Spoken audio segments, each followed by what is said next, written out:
Ayaw nang patagalin ni Mauro ang pag-uusap nila ni Diana at gusto na nitong magpaalam. Please excuse me Diana, kailangan ko na ring umalis. Paalam ni Mauro sa dalaga. Oh Mauro, sandali lang. Nilingon niya ang dalaga.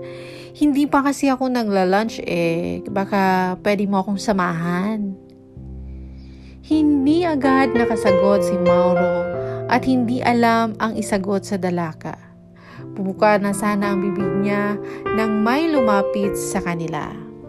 Siya ba ang sinasabi mong kaibigan mo noon, Diana? Tanong ni Vance sa kapatid. Kuya? Nakangiting kumapit siya sa braso ng kapatid. Siya nga po kuya, at huwag mo sana siyang pahirapan dito ha. Napakamot si Mauro sa batok at lalong hindi na siya makatanggi ngayon sa paanyaya ng dalaga. Kilala niya si Vance. Alam niya ito ang nominated as CEO sa naturang kumpanya ngayon. Nakangiting hinarap ni Vance ang lalaki. Ikinagagala kong makilala kang muli. Pasensya ka na kanina sa conference room kung marami akong katanungan.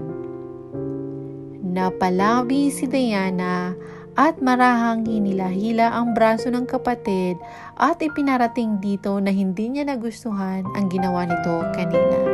I understand, business is business. Kahit ako naman ang nasa katayuan mo ay ganun din ang gagawin ko. Salamat sa pagiging professional at huwag niyo sana akong bigyan ng special treatment dahil kaibigan ko ang kapatid mo. Oh Mauro, don't worry dahil wala ka na sa trabaho kaya ganito ako makipag-usap sa inyo ng kapatid ko. Masanay ka na sa kanya dahil lahat ng taong malapit sa kanya ay ganito niya kung tratuhin. Lalong humigpit ang pagkakapit ng kamay sa braso ng kapatid. Gusto niyang ipakita kay Mauro na bawal siyang tanggihan dahil sa kanyang kapatid kung ayaw nitong maapektuhan ang negosyo ng pamilya nito. Mukhang may lakad ata kayong dalawa. Ingatan mo ang kapatid ko ha.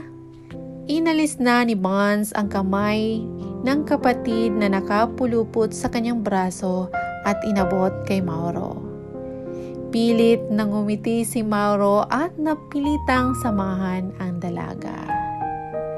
Nakangiting nilingon ni Diana ang kapatid at nagpapasalamat ang tingin dito habang marahang humahambang kasabay ni Mauro. Hindi na niya inalis ang kamay na nakakabit sa braso nito kahit nasa elevator na sila. Lahat ng nakakakita sa kanila ay napapamangha. Nababasa niya sa mga titig ng kababaihan na naiinggit sa kanya.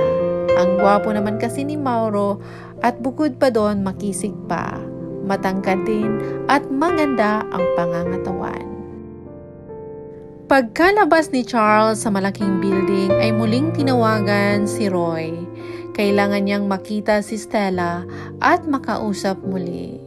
Sa kabilang banda, sa bahay bakasyunan, hindi mapakali si Stella at iniisip ang abuelo ni Charles. Nawala na sa isip niya ang matanda mula nang umalis siya sa bahay ng dating asawa. Bigla siyang nakaramdam ng konsensya para sa matanda. Alam niyang isa siya sa dahilan kung bakit nagpapalakas ito at lumalaban kay kamatayan. Nangako siya rito na sa pagbalik nito ay may apo na ito sa tuwa.